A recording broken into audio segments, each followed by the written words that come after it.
BBS 불교방송이 입법부 수장인 정세균 국회의장 취임 1년을 맞아 정 의장과의 특집 인터뷰를 방송했습니다.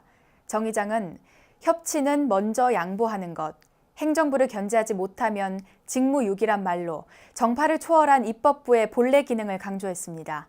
김호중 기자가 보도합니다.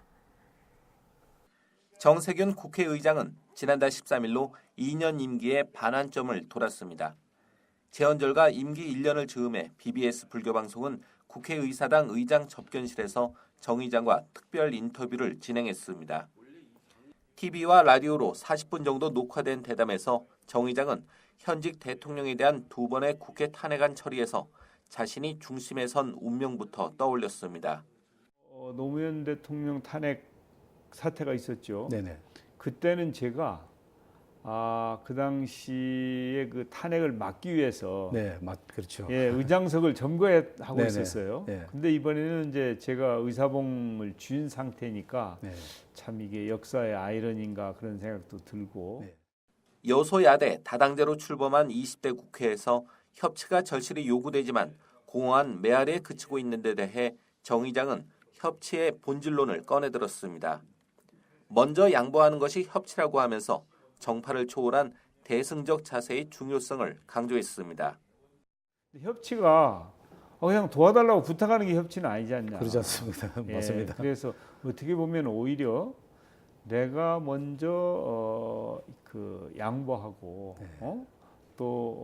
이제 그 노력을 하는 것 이제 그게 먼저 협치다.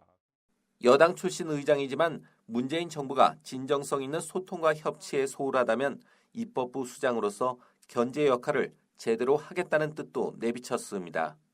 수장으로서 행정부의 수장인 문재인 대통령을 또 어떻게 또 견제도 해야 되지만 또 도와줘야 할 것 같은데 그 부분은 또 어떻게 행정부의 정책이 뭐 민주적인 절차를 제대로 지키지 못했다든지 또 충분한 소통 없이 일방 통행을 한다든지 그런 경우에는 이제 입법부로서의 할 역할을 게을리하면 그건 직무유기가 되죠. 사실상 만장일치제와 다르지 않아 비효율적, 비생산적이란 지적을 받고 있는 국회 선진화법의 개정 필요성도 제기했습니다. 여론의 지지를 받아도 국회 선진화법이 발목 잡는 경우가 많다는 겁니다. 사태에 대한 특검법이 국회에 있었는데 그걸 이제 연장하는 안을 저한테 직권상정하라고 하는 네티즌들의 요구가 엄청났어요. 그런데 저한테 그런 권한이 없기 때문에 그걸 못했죠. 지금은 현행 선진화법 하에서는 그 국회의장의 직권상정 권한이 거의 없다고 보시면 돼요. 정 의장은 국회의장이 된 뒤에도 조규종 촌본산 조계사의 전국 각지 행사에 빠짐없이 참석하는 이유도 언급했습니다. 선거 때 불교계와 했던 약속을 지키는 것이라며 다선 의원의 비결이 신뢰란 점도 내비쳤습니다. 제가 그 선거에 당선되기 전에는 이 생명살림법회에 가고 당선되고 나서는 안 가고 그러면 어떻게 보시겠습니까? 그러니까 여일하게 항상 지금까지 매년 제가 이 방생에 참여를 했어요.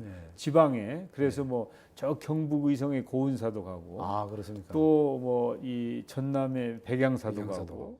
지난 1년간 정세균 의장은 특정 당이나 정파에 치우치지 않으면서 탄핵 정국과 새 정부 출범 속에서 균형 있는 중재자 역할을 행했다는 평가를 받고 있습니다.